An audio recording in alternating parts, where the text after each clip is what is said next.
guys, aking itesting ang sasab si Supertix sa 2004 ha. Ayan, nakikita sa signal kaya siya ay nagpe-play at maririnig natin sa video. Sub po yan. Ang volume niyan na 10 o'clock lang yan siya. Ganoon na yung tunog niya.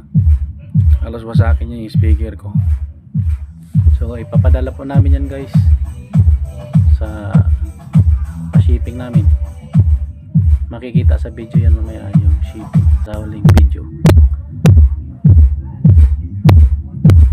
Ayan guys, so kita mo malakas yung impact niya sa maririnig sa video. Papunta po yan ng Albay guys, Albay, going to Albay Supertix sa 2004. Shout out kay Busing dyan, kaway dyan boss.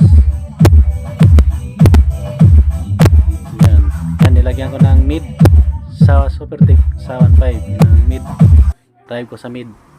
Ayan guys, ibabox na namin. Ayan yung handle nya at yung manual yan guys na nasa ilalim ng amplifier. Ayan, Supertix sa 2004.